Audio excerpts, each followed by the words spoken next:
नमस्कार दोस्तों, मैं इंद्रजीत सरोज आपका अपने YouTube चैनल जनरल इंफॉर्मेशन में स्वागत करता हूं।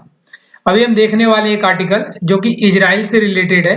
हमने इसे बहुत आर्टिकल चेक कर लिए हैं, बट ये आर्टिकल थोड़ा अलग है।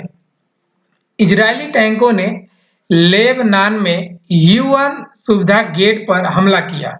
जी, यूएन सिक्योरिटी जिस देश में अशांति रहती है वहां पीसफुल सिक्योरिटी भेजती है, जिसके लिए वो यूनाइटेड नेशन से के आर्डर से वो सिक्योरिटी आती है, और वो जो भी यूनाइटेड स्टेट के मेंबर हैं उन उन देशों का वो सिक्योरिटी होती है। हमारे इंडिया के भी लेबनान में अप्रोक्सीमेट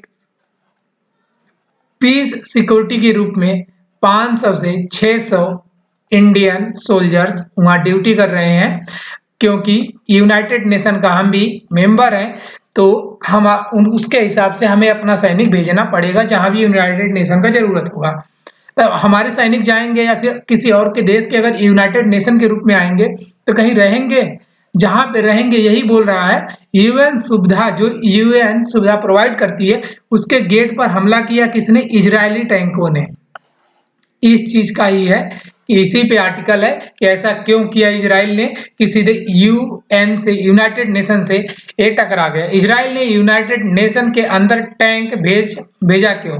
यूनाइटेड नेशन के अंदर, सॉरी ये थोड़ा सा गलत हो गया, यूनाइटेड नेशन का जो ऑफिस है लेबनान में उसके अंदर टैंक क्यों भेज दिया इजरायली ने, इसी चीज पे आर्टिकल पूरा हम देखने वाले हैं। क्या ये यूनाइटेड नेशन को भी लेबनान से भगाना चाहता है? क्या बात है, ऐसा क्यों कर रहा है इजराइल?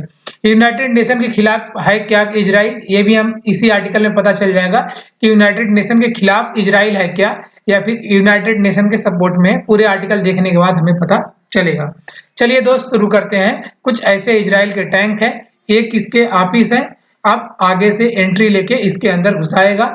देखते हैं कि इस टैंक ने क्यों घुसाया, क्या किया और ऐसा क्या है इजराइल का मकसद। ऐसे सामान्य जानकारी के लिए दोस्त प्लीज चैनल को सब्सक्राइब करना, वीडियो को लाइक करना, दोस्तों में शेयर करना, ताकि ऐसे इंफॉर्मेशन और दोस्तों तक पहुंच पाए। और प्लीज आप लोग यार देखते हो तो प्लीज चैनल को सब्सक्राइब करके हमें सपोर्ट कर दिया करो, अच्छा लगेगा हमें, मतलब थोड़ा सा आपका सपोर्ट मिलेगा। तो इजरायली टैंकों ने लेबनान में संयुक्त राष्ट्र सुविधा के गेट पर हमला किया, उसके गेट पर हमला किया। अब एक बार देख लेते हैं इजरायली है कहाँ।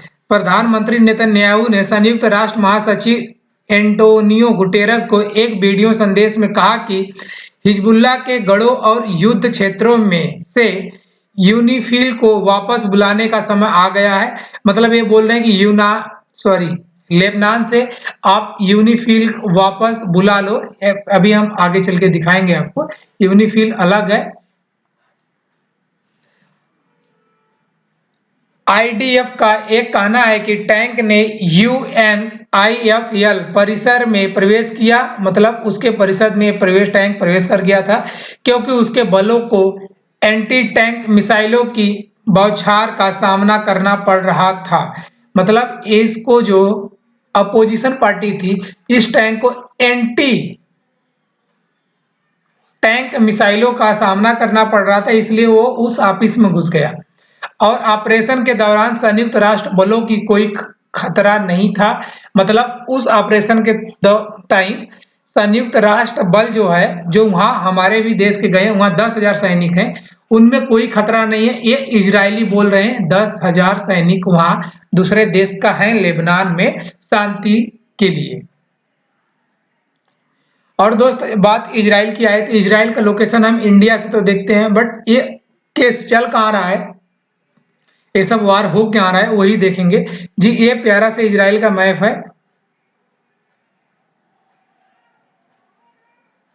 कुछ ऐसे थोड़ा सा रफली बना लिए। ये लेबनान का मैप है जो ऊपर है, लेबनान यहाँ दिख रहा है, इजराइल यहाँ दिख रहा होगा आपको। ये जहाँ बॉर्डर शेयर करते हैं, इसी का जूम करके इस साइड मैंने खूब बड़ा कर दिखाया है। ये बॉर्डर शेयर करते हैं इजराइल और लेबनान, राइट। ये जो बफर जोन दिख रहा है आपको, इसी एरिया का बात चल रहा है। लेबनान क्या किया था, खूब भर भर के बमबारी किया यहाँ पे, और यहाँ से इजरायली को हटाना पड़ा। अब इजरायली को गुस्सा है कि हम लेबनान को यहाँ से जड़ से उखाड़ के फेंकेंगे। लेबनान यहाँ अपना घर बना के रह रहा था और यहाँ से बमबारी किया था दबा के। जब इजरायली ने गाजा के साथ बिजी था। तब उस टाइम लेबनान ने बहुत सारा खुरपाती मचाई, सॉरी लेबनान नहीं, हिजबुल्ला कम्युनिटी, मतलब हिजबुल्ला नाम का यहाँ एक संगठन है, ऑर्गेनाइजेशन है, उसने यहाँ पे घर बनाया था। मैंने बार बार लेबनान बोला, लेबनान कंट्री है, वहाँ पे एक हिजबुल्ला संगठन रहता है, उसने इजराइल में हमला किया था और फिर इजरायलियों को यहाँ से जगह छोड़ के भागना पड़ा। अब इजराइल गाजा से निपट लिया है, अब ये हिजबुल्ला से निपट रहा है जो कि लेबनान में रहते हैं। और पीसफुल जो सिक्योरिटी है ये इसी बॉर्डर पे प्रोवाइड की गई है यूएन के जरिए। ऐसा क्यों कि इजराइल और लेबनान आए दिन लड़ते रहते हैं, झगड़ते रहते हैं, तो फिर यहाँ के जनता को प्रॉब्लम ना हो, इजराइल सिक्योरिटी अंदर तक ना घुस जाए, दिक्कत ना करे, इसके लिए यहाँ पे यूएन पीस सिक्योरिटी का ऑफिस या गढ़ चौकी बनाई गई है यहाँ की, ये पूरे बॉर्डर से, कि ये लोग अपना शांति बना के रखें, राइट। अब क्या है कि इसी ऑफिस में जो लेबनान में ऑफिस है, उस ऑफिस में इजरायली टैंक घुसे हैं। इसी चीज को हम देखने वाले हैं, इस आर्टिकल को हम देखेंगे कि इसने क्या क्या किया। यहाँ पे इनके ऑफिस में इजराइल ने गोला भी दागा है टैंक का, तो वो भी हम समझने वाले हैं कि ऐसा क्यों इजराइल किया। लेबनान में संयुक्त राष्ट्र अंतरिम बल, जिसको बोलते हैं Israel defence force IDF, tank ने कहा कि इजराइल रक्षा बलों आईडीएफ के टैंकों ने रविवार को दक्षिण लेबनान के रामयाह में संयुक्त राष्ट्र शांति सेना की एक, जो कि शांति सेना आप समझ सकते हो, सेना की एक सुविधा के मुख्य द्वार को नष्ट कर दिया। मतलब जो शांति सेना वहां प्रोवाइड की गई है वो कहीं रहती होगी तो वहां पे गेट लगा होगा, इसके मुख्य द्वार को उन्होंने नष्ट कर दिया। किसने? इजरायलियों ने। संयुक्त राष्ट्र बलों पर लगातार चौथे दिन हमला हो रहा है, मतलब इजरायली चौथे दिन संयुक्त राष्ट्र बल पे हमला किया है। पीसफुल जो भी सिक्योरिटी है इसका, उस पे इन्होंने 4 दिन लगातार हमला आज चौथी बार किया। बट अभी आगे आपको पता चलेगा कि हमला क्यों और कैसे कर रहे हैं पीसफुल सिक्योरिटी के ऊपर। यूएनआईएफआईएल ने कहा कि पास में कई राउंड फायरिंग के बाद शिविर में घुसे धुएं के कारण 15 क्रांति सैनिकों की त्वचा में जलन और जड़ रात संबंधित प्रतिक्रियाएं हुई। इसने कहा कि आईडीएफ सैनिकों ने शनिवार को एक महत्वपूर्ण शरद आंदोलन को भी रोक दिया। मतलब आईडीएफ सैनिकों ने शनिवार को एक, आईडीएफ किसका सैनिक है? ये इजराइल का है, इस बात का आप ख्याल रखना। इसीलिए मैंने यहाँ पे आपको इजराइल डिफेंस फोर्स पूरा फुल फॉर्म बताया था कि ये किसका है? इजराइल का। जब भी आईडीएफ का बात आए इजराइल की बात आएगी। ये सैनिकों ने क्या किया? एक महत्वपूर्ण रसद आंदोलन को भी रोक दिया कि किसके पास? ये जो यूएन पीस भेजा हुआ, यहाँ तक कुछ आपूर्ति जानी चाहिए, खाने पीने का सामान जो जाएगा उसे भी आईडीएफ के सैनिक ने रोक दिया। संयुक्त राष्ट्र महासचिव एंटोनियो गुटेरस को एक वीडियो संदेश में इजराइल के प्रधानमंत्री बेंजामिन नेतन्याहू ने एक अपील की है कि हिजबुल्लाह के गढ़ों और युद्ध क्षेत्रों से यूनिफिल को वापस लेने का समय आ गया है। श्री महासचिव यूनिफिल बलों को खतरे से बाहर निकाले, मतलब यहाँ पे जो भी सिक्योरिटी है कुछ टाइम के लिए आप ये सिक्योरिटी यहाँ से बाहर निकालो। मैं हिजबुल्लाह की गढ़ को खत्म करना चाहते हैं, यह अभी तुरंत किया जाना चाहिए। उन्होंने कहा यूएनआईएफआईएल सैनिकों को निकालने से आपके इनकार ने उन्हें हिजबुल्लाह के बंधकों में बदल दिया है। हिजबुल्लाह को बचाने के लिए इनको बंधक जो है उसमें बदल दिया है। किसको? इनके सैनिक ने। यह उन्हें और हमारे सैनिकों के जीवन को खतरे में डालना है। मतलब इनका कहना है कि हिजबुल्लाह को अगर हम छोड़ेंगे तो आपके लिए और हमारे सैनिक के लिए बड़ा खतरे की चीज है। उन्होंने कहा रविवार की सुबह रामया में संयुक्त राष्ट्र की एक स्थिति पर शांति सैनिकों ने आईडीएफ सैनिकों की 3 टुकड़ियों को ब्लू लाइन पार करके लेबनान में प्रवेश करते देखा। मतलब जो यूएन की टीम आई हुई है वो लेबनान की बॉर्डर पार करते हुए इजराइल के सैनिकों को, जिसको ब्लू लाइन नाम देते हैं, जो अभी मैंने लाइन दिखाया जो बॉर्डर, उसका नाम क्या है, ब्लू लाइन। आप वन डे एग्जाम में ये चीज आ भी सकता है कि ब्लू लाइन किस देश के बीच में है, तो लेबनान और इजराइल के बीच में, इस चीज का याद रखना। इनको डाकते हुए 3 सैनिकों की टुकड़ी को उन्होंने देखा और ये बातें न्यूज को बताई। यूएनआईएफआईएल ने कहा, मैं लगभग 4:30 पर शांति सैनिक आश्रमों में थे, मतलब 4:30 बजे आश्रम में थे। 2 आईडीएफ बकरवा टैंकों ने स्थिति के मुख्य द्वार को नष्ट कर दिया, मतलब 2 टैंक वहां आए और मुख्य द्वार को नष्ट कर दिया और जबरन स्थिति में प्रवेश कर लिया। उस बाउंड्री के अंदर इन्होंने प्रवेश कर दिया। कब? जबरदस्ती, जब ये आराम कर रहे थे 4:30 पे। आईडीएफ ने कहा कि टैंक परिषद में घुस गया क्योंकि उसके सैनिकों को दक्षिणी लेबनान में एंटी टैंक मिसाइलों की बौछार का सामना करना पड़ा।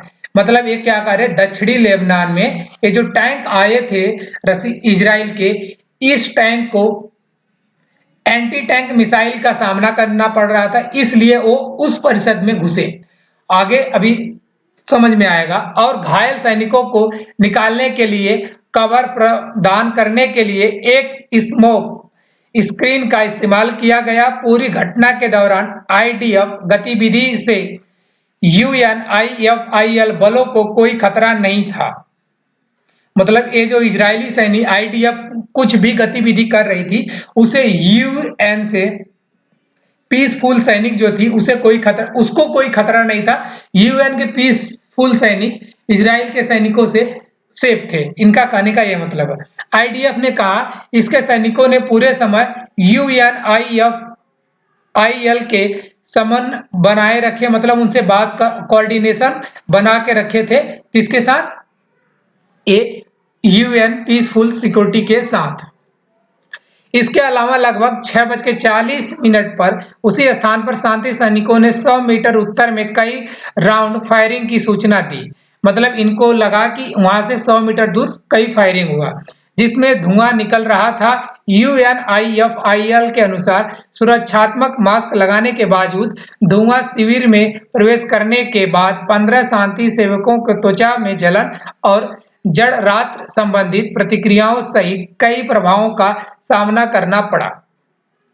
शांति सैनिकों का उपचार किया जा रहा है जी। इन्होंने यहाँ जहाँ इनका टैंक है, मान लीजिए यहाँ इनका घर है, रहने का शिविर है या फिर आश्रम समझ लो, जो भी घर आप इस बोल लो, यहाँ पे कौन रह रहा है? यूएन के पीसफुल फोर्स रह रही है, राइट। अब इसी के 100 मीटर दूर पे कोई क्या कहते हैं, फायरिंग इनको सुनाई देता है कई राउंड। उसके बाद क्या होता है कि कुछ टाइम बाद यहाँ पे इनके शिविर में उसका धुआं आने लगता है, जो धुआं जलनशील होता है। और कुछ सैनिकों का मास्क लगाने के बाद भी उनके 15 सैनिक ऐसे थे जिनको ज्वलन फील हुआ और वो बाद में क्या किए, जलन फील हुआ और फिर उनको उपचार के लिए भेज दिया गया है हॉस्पिटल में। इसके अलावा शनिवार को आईडीएफ सैनिकों ने मिस जेबेल के पास यूनिफिल के महत्वपूर्ण सैन्य अभियान को रोक दिया। मतलब कि यूएन जो की सिक्योरिटी फोर्स भेजा हुआ है उसका क्या है, पीसफुल शांति बनाए रखना। इस बॉर्डर के अंदर आप इजरायली नहीं जा सकते।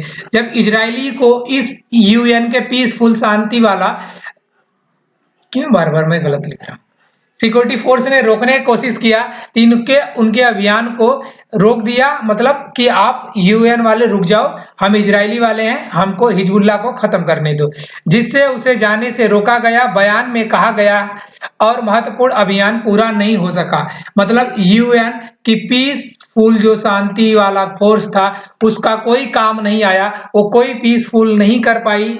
लेबनान के धरती पे, लेबनान के एरिया में इजरायली ने घुस के उसे ठोका और यूएन मुंह देखते रह गया। यूनिफिल ने दोहराया, संयुक्त राष्ट्र के रुख का उल्लंघन करना और उसमें प्रवेश करना अंतर्राष्ट्रीय कानून और सुरक्षा परिषद के प्रस्ताव 1701 प्रस्ताव है। जो कि 2006 में आया था, का एक और बड़ा उल्लंघन है। शांति सैनिकों पर कोई भी जानबूझकर किया गया हमला अंतर्राष्ट्रीय मानवीय कानून और प्रस्ताव 1701 का गंभीर उल्लंघन है। यूनिफिल का अधिदेश इसके संचार के क्षेत्र में आवागमन की स्वतंत्रता प्रदान करता है। मतलब जो ये यूएन पीसफुल सिक्योरिटी है, ये उस देश के संचार में क्षेत्र में आवागमन स्वतंत्रता, मतलब हर एक व्यक्ति स्वतंत्र है, उसका प्रदान करता है। बट ऐसा कुछ नहीं हुआ, वहां फोर्स इजरायली पहुंच गई और इस पर कोई भी प्रतिबद्ध प्रस्ताव 1701 का उल्लंघन है। मतलब यूएन मतलब एक पपेट बन के रह गया है। यूएन मतलब कुछ कर नहीं पा रहा है बेचारा, और ये लोग चिल्ला रहे हैं। 4 दिन से धो रहा है, एक बार धोता तो गलत बात होती, लेकिन 4 दिन से धो रहा है, कोई दिक्कत नहीं है। इसमें कहा गया हमने आईडीएफ से इन चौंकाने वाले उल्लंघनों के बारे में स्पष्टीकरण मांगा है। जी इजरायली भी मजबूर है, अगर वो उनको धोएगा नहीं, उनको पीटेगा नहीं। 2006 में भी इजरायली ने बहुत बुरे तरीके से धोया था लोगों को, लेकिन फिर भी वो इजरायली मात्र बहुत कम है। जो यहूदी है इजरायली, वो मुश्किल से 1 करोड़ भी नहीं है, 96 लाख हैं बस। इतने लोग को लोग जीने नहीं देते और इस पे ही सब लोग बम पड़ाका दागते रहते हैं। मिसाइल जो भी है प्रैक्टिस करना, ट्रायल करना, इनके ऊपर ही लोग करते हैं। इसलिए यहूदियां, इजरायली जो है, ये बड़े ताकतवर टेक्नोलॉजी वाले हैं और इसीलिए ये सबको अगल बगल वालों को छका के रखते हैं कि भाई हमारे एक मरेगा तो इनके 10 मरने चाहिए। ऐसा इनका मकसद सोच है। और इनका यही है कि अगर आप इनको नहीं मारोगे तो ये आपको मार देंगे, इसलिए लड़ाई लड़के जीते हैं। इनका एक अलग ही इतिहास है, बहुत अलग इतिहास है। सुरक्षा परिषद के यूनिफिल ने 50 देशों और 10,000 से अधिक शांति सैनिक हैं। भारत में से 906, मैं 6 बता रहा था, सिर्फ 600, लेकिन यहाँ 903 सैनिकों के साथ बल में तीसरा सबसे बड़ा योगदान है। मतलब तीसरा सबसे बड़ा योगदान किसका? भारत का है। रक्षा अधिकारियों के अनुसार भारतीय बटालियन की मैं रामैया में कोई मौजूदगी नहीं है। मतलब जहां पे इन्होंने गेट तोड़ा है और जहां पे इन्होंने फायरिंग की है, वहां पे भारतीय बटालियन नहीं है। इस बात की बड़ी खुशी है।